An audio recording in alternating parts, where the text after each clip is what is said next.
to be the man, you gotta beat the man right here. Is the future of wrestling. You can call this the new world order of wrestling, brother. Nobody is on my level. Everything I touch turns to gold. Believe it or not, whether you like it or don't like it, learn to love it, because you have to listen to Wrestling is Real. It is the best thing going today. Woo! 70 minutes through sudden death. AEW Revolution tonight. We're going to recap it. What an incredible Iron Man match. Listen, you might not feel good about the outcome. And obviously, listen, it was put well enough for Bryan Danielson. Did more than enough to go and be put into the match and really put out a great performance. Listen, with that guy in his age, to go ahead and go this length, and honestly, the endurance that these two had. Now, they did a smart thing where the last 20 minutes, and even then the sudden death, they kept it on the ground. They kept it submission. And they did it for a while in a couple of different places. But the pacing and some of the bigger moves they did, they were spread throughout, was really well done. That match did not feel like an hour. It felt shorter, but I know it wasn't. It was just really well done. That was the match of the night in a night of pay-per-view that really did put out a lot of good feuds and really and let's finish off some feuds. Some really hostile feuds in some ways they did right off the bat with the burial match for Jungle Boy and Christian Cage, and then the death match for Hangman Adam Page and Jon Moxley, and for the main event to go ahead and have to follow those matches and do what they did a really great job. This was a very good night for everybody on AEW. Was it enough to build the momentum like I had talked about? I don't know. Because he had a couple of things that did add up to the follow-up for coming up after. I mean, they did do that part. With MJF and Bryan Danielson, there's a setup where at the end of the match, because we saw, obviously, the footage of MJF clearly using the oxygen tank that was brought out during sudden death, for him, was used for him to go and get the win, even after he couldn't use the belt because he was going to get disqualified. And the Dynamite Diamond ring being taken off his finger. Like everything that you would figure that would make him completely vulnerable, and the chance that he would lose that belt tonight, they did it all. Except, as always, MJF finds a way to win. They set that up so Bryan Danielson will get a rematch down with that. They have to do that. That's got to be the explanation. And then with the Guns retaining the tag team titles, now FTR comes back. We didn't know where they've been, because it's been a while. And remember, we even talked about on the program, there was a thought that maybe we're not going to see FTR back. This whole thought about maybe they're coming back to the WWE, but we don't know what the contract is. We don't know what kind of cryptic stuff was going on the podcast for Dax and Cash. We don't know. But all this stuff was being put out there. Now FTR is no longer part in the Ring of Honor part. And then we're seeing here, now they're going to go after the Guns, or a very solid tag team now that they've set up here, and a very solid match they gave for the tag team titles in that fatal 4-way. So they put it all together. Very well done. And then you have Ruby Soho and her heel turn to join the freelancers now. And now we're set up with, okay, Saraya, Toni Storm, Ruby Soho. Will there be other women joining this faction? Because now we can see growth in this. You never know. But we obviously know which other stars they might look at that might be considered because of how this is being set up. It's the originals against this kind of female NWO kind of feel to it. That's exactly what it feels like. But obviously not to the level. Let me just make that clear. But they did a good job. They got 3 different things to bring up for Dynamite coming up Wednesday night. Plus you got Wardlow, who has to defend his newly retained, or his newly recrowning of being TNT champion again, to now take on Powerhouse Hobbs. So that's 4 things to look at for Dynamite this week. Good. Very solid. And then you had some feuds that were finished up. Now we kind of, reset the table, see what happens next. And that was what they basically start off with the show anyway. Right off the bat. Now, I didn't get anything when it came to what happened with the start of the night. I didn't catch that part with the 0 hour. I'll tell you this, that tonight, I did not watch it from home. I actually watched it in the movie theater. I finally, my Regal movie theater where I live, where I get to watch movies all the time, and it's really not even 5 minutes from my house. They had it available. So I can finally tell you how it is like, at least over there. Now, for whatever reason, of course, the Creed movie right now is out, Creed 3, and that's taking up most of the major screens, but this tonight, for whatever reason, the second biggest screen in the theater, which has about a couple hundred seats in there. I'm actually kind of surprised they put the Revolution pay-per-view in there, but this is the first time they had it. They wanted to see what kind of turnout they had. Well, about 10 people showed up, including myself. And so they put that there.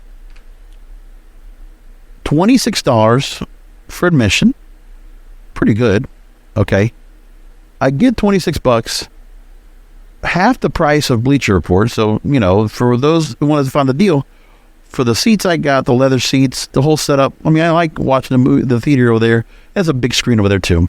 Like it was even a more significantly bigger screen for that. And then on top of that, you know, popcorn and soda, large, just so I can get refills all night. That was it. That's all I needed. Plus I had, you know, points and all. So really only paid about $30 total for watching the pay-per-view. And just to go and watch it from my house, outside of my house tonight.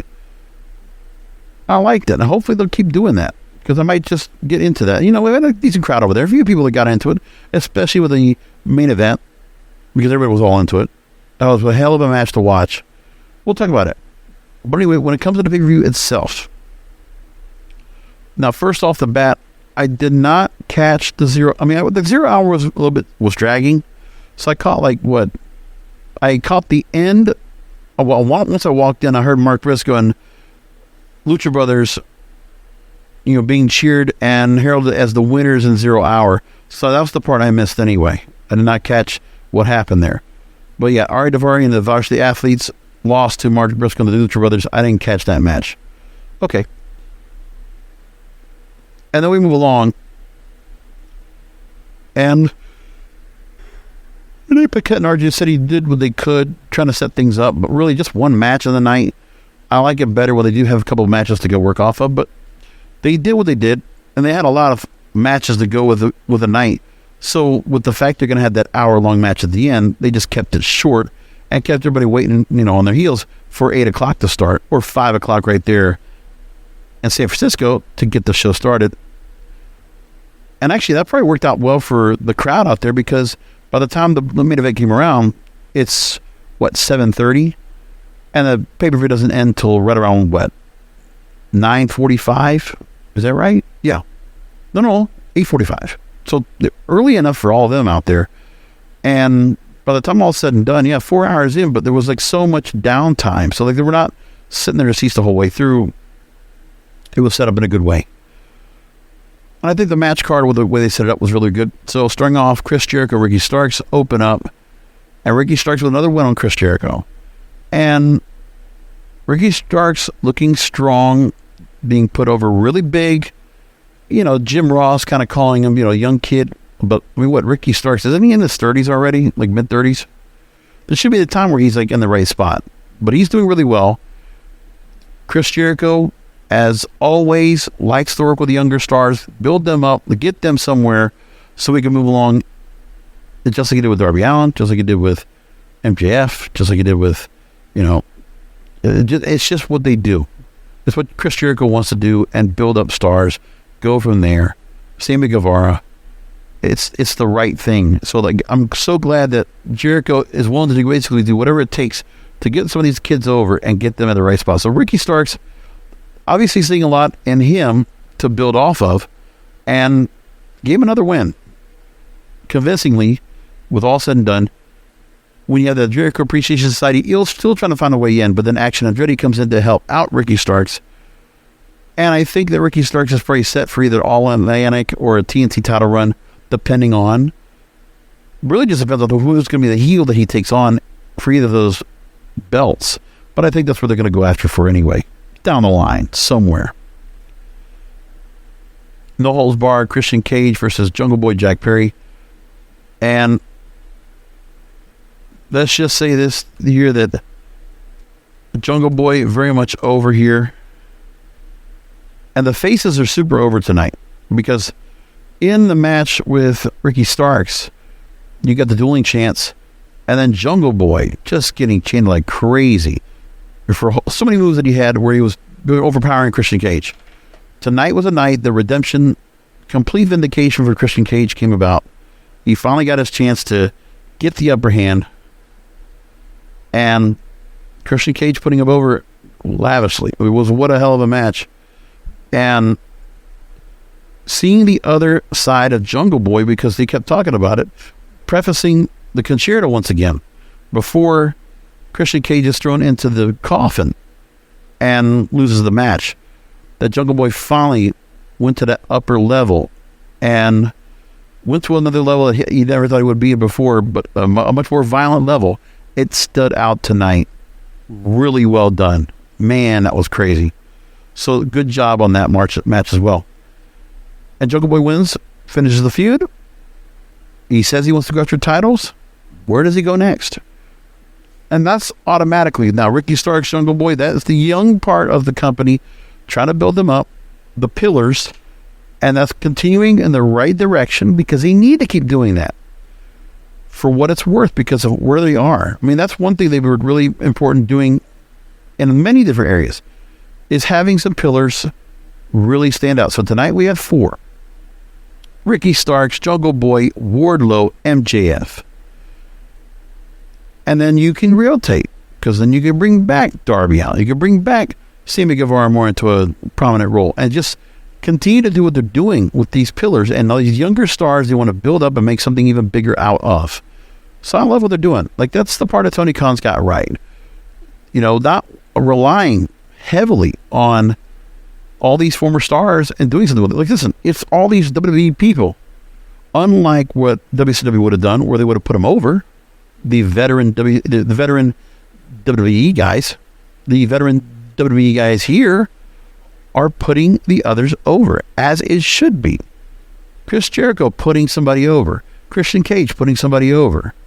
Like, that's very, it's solid.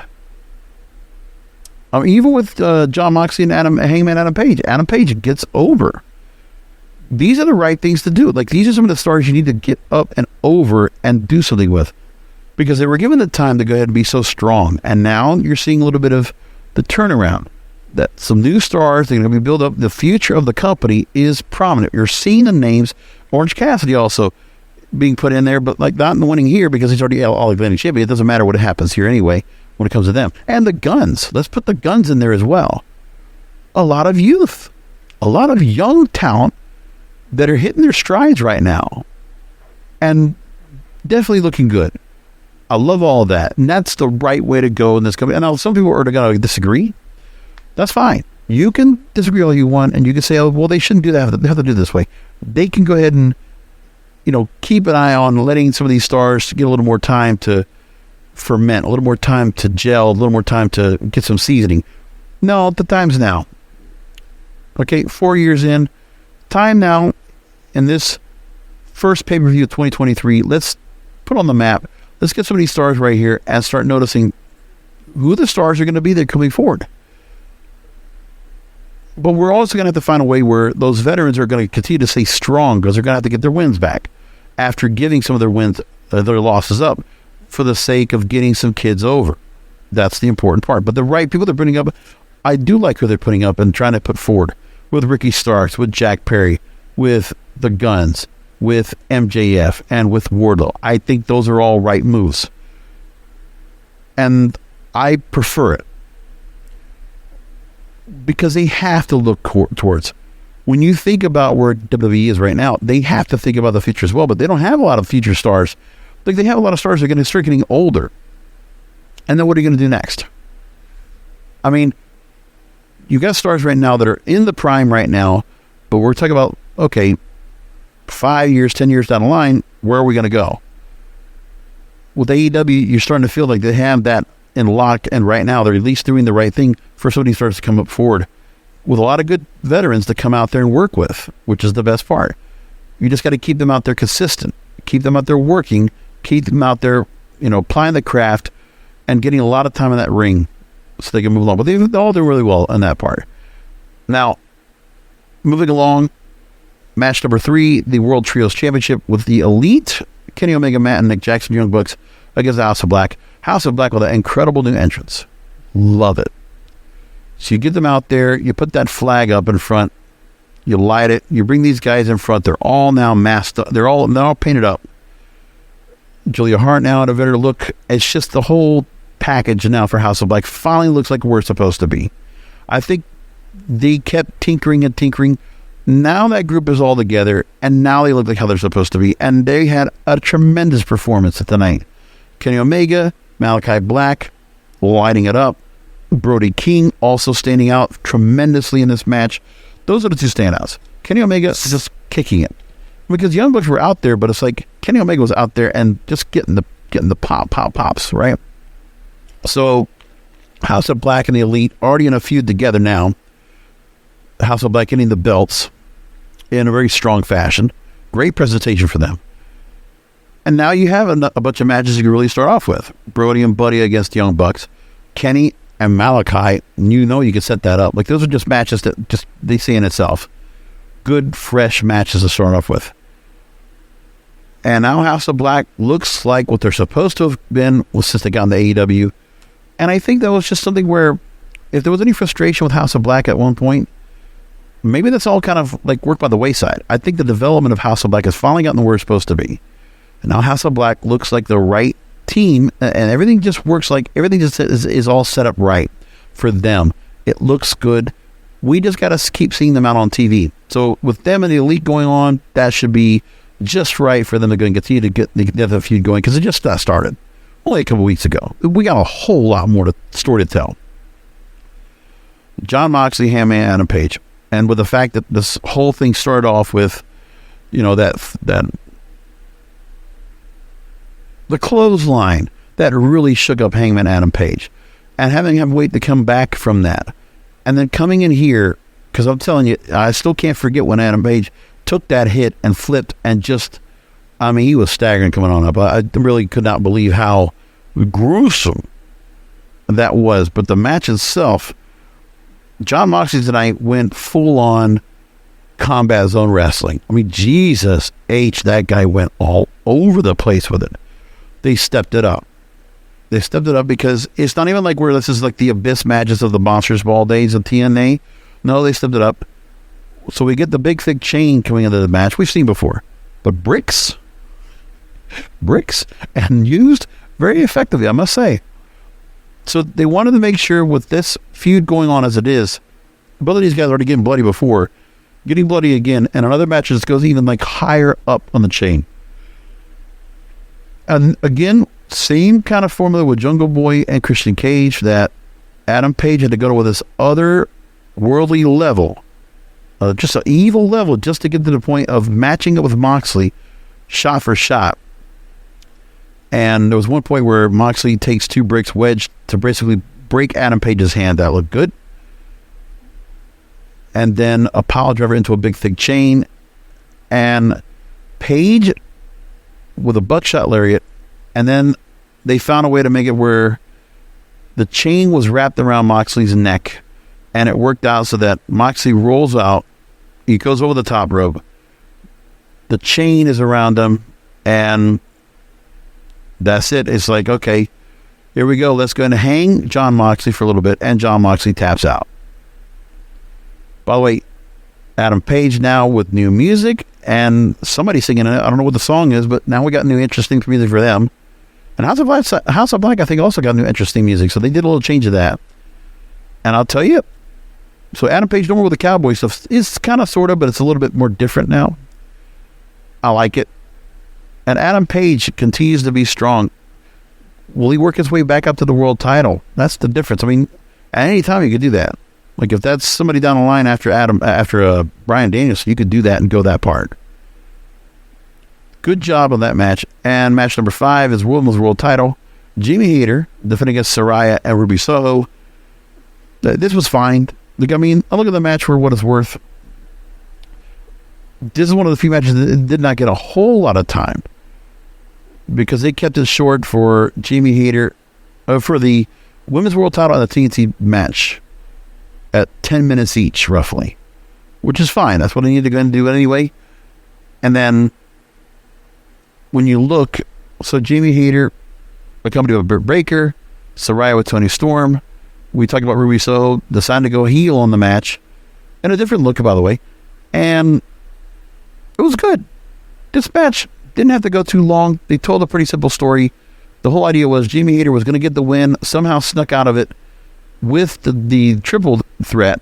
So that's got to work itself out because she's got to have a one-on-one, so that they'll try to say, well, that's not going to happen if it's one of these two, Saraya or Ruby Soho, that makes their way in separately to go up against Jamie Hayter again. And they'll find a way to do that. So Soho, Saraya, Toni Storm now, the freelancers, it grows by another woman. We talked about Heyman, Adam Page, and John Moxley. We just talked about that match too, at match number 6. Did I put that up for? Is that what I did? I did, didn't I? Yeah, I need to move that down, don't I? Okay. So my numbers are all off. Wow. Women's world title was 4. Got it. And then the Texas Death Match was 5. Got it. Okay, good. Match number 6. Yes, I'm doing it on the fly. I'm not going to go back and re-record this. If it's in there, it's in there, okay? And all of you listening again, you'll probably have said when the recording, hey, you got the match order wrong. Yes, I know. Thank you very much. If you listened this long, at least you checked that out. Thank you. I appreciate that. Samoa Joe versus Wardlow. Shortest match of the night. By the way, also tough to write when the theater is a bit dark. But I worked it best as I could. On my phone, by the way. But I kept notes. Wardlow, dominant. And we see reversals of the finishing moves for both of them, which was quite interesting. That was a way to, something we would see in WWE, right? Especially like either a John Cena, Randy Orton type match. You'd see the reversals going on. Somebody else using their own finishing moves. Well, here, Samoa Joe taunting, trying to go with Powerbomb Concerto, or the Powerbomb Symphony. No. And then Samoa Joe getting his own rear naked choke put on him, and Wardlow wins. Now, people might have been shocked on how kind of quick the Samoa Joe went ahead and tapped out, but I think where Samoa Joe is now is he goes to Ring of Honor, and he stays prominent on that brand, while Wardlow now will take on Powerhouse Hobbs. And he gets the belt back after all is said and done, after everything that happened. Wardlow dropping the belt because of Joe, and then this whole workaround for Joe only to get the belt back. Like, that's a hell of a story they told. And Wardlow, I do think, got stronger as a result. And I think as a character, he was a bit one-dimensional with Powerbomb Symphony, but now they've added more dimensions to the character because of his dad, cutting off the locks. I mean, they did some stuff to really make Wardlow much more prominent. I like what they did with that hair. Another of the pillars getting prominently pushed with the Guns against the Acclaimed, Jeff Jarrett, Jay Lethal. Everybody complaining about Jeff Jarrett and Jay Lethal being chance of winning the titles, and the fact that Jeff Jarrett Hill still hit the stroke and got a near fall. Boy, oh boy, man. People were not happy to see that. And Orange Cassidy Danhausen with a nice run in here, but they weren't there in the match too long, and Danhausen went ahead and took the pin on the Guns, by the Guns. And FTR, after a bit of a pause, and FTR comes back out. Oh boy. FTR on the Guns. Next feud. As I said, this is well done. This is all things that I want to watch when it comes to Dynamite, and continue to build these younger stars. Now, they still got to find their momentum. I don't know what that's supposed to be, but they got to figure that out soon enough. The Iron Man match, 1 hour for the AEW World Championship. MJF, like I said, the first 30 minutes of this match, the pace was incredible. I could not believe how well they worked this out. And MJF, early on, definitely getting the heel persona out to the crowd. You see the water being thrown on the kid, lightly, but still just enough to make a point. And then he was going to throw Bryan Danielson into the crowd, only to just do it the other way around. The water, getting water every, 10 minutes. Hilarious. So MJF got his shtick in. taunting the crowd, taunting Bryan Danielson. But at the end of this match, man, last 20 minutes, dynamite. When you get to the point that, okay, it was a story being told. MJF finding his way to back in. Danielson gets the first fall. And then low blow and 2 pinfalls back to back on Danielson to tie the match up and keep it even. And then he gets ahead 3-2, 45 minutes left, or 45 minutes in, and he's in control of Danielson and just taunting away and just trying to work his way to get to the end of the match and win. Coasting, if you will. But then the last 15 minutes, they're going on the mat and they are going submission after submission. They're just matching up each other. With some moves going outside the ring, sometimes where they had to get the 10 count in. Good stuff. Loved it. This match was fantastic. It's one of the best matches AEW has ever pulled. I like this better than the 60-minute draw with Kenny Omega and Bryan Danielson. I actually kind of liked it. I mean, I like those matches, but I think this was really good. It's up there with the best. It's up there with Britt Baker Thunder Rosa, in my opinion. That's what I think. And I'm sure there's other matches I could bring up, but I really enjoyed this. 65 minutes to win this match. Because we go all the way through. MJF hangs on for about a good 90 seconds as he's in the label lock, trying to hold on, and taps at the very end after. And then Tony Khan decides we're going to go to sudden death.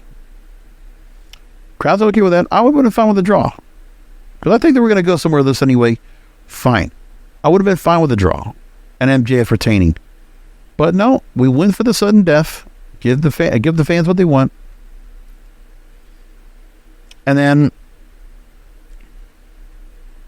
the oxygen tank being administered to MJF and Bryan Danielson being looked at. Sudden death is called.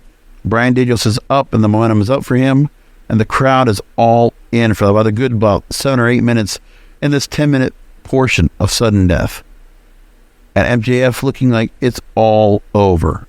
Like, I mean, really, they build up to thinking it was all done from the belt and being taken away from Bryce Remsburg to the Dynamite Diamond Ring being taken off his finger in submission.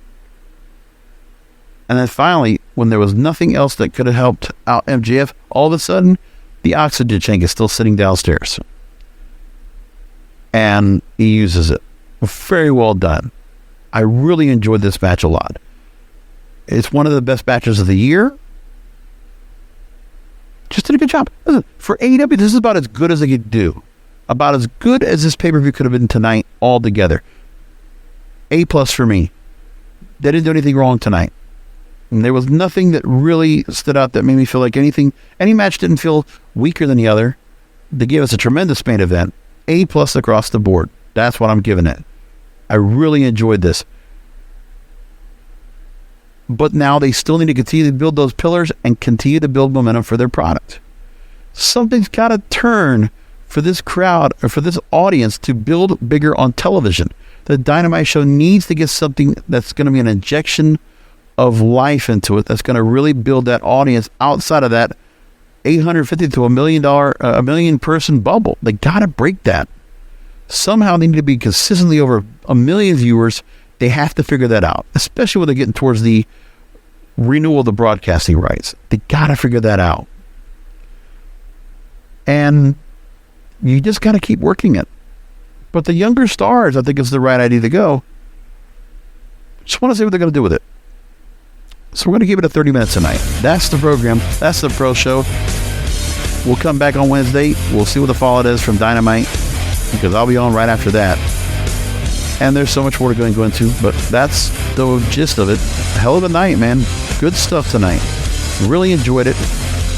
Come back this Wednesday night for another Wrestling is Real podcast, because wrestling needs us. Thank you for listening to the Wrestling is Real podcast. Find past episodes anytime at wrestlingisreal.com or subscribe on Apple, Amazon, Spotify, or all major podcast distributors. Follow at King of Podcasts on Twitter, Facebook, Instagram, and TikTok. This has been a presentation of the King of Podcasts Radio Network.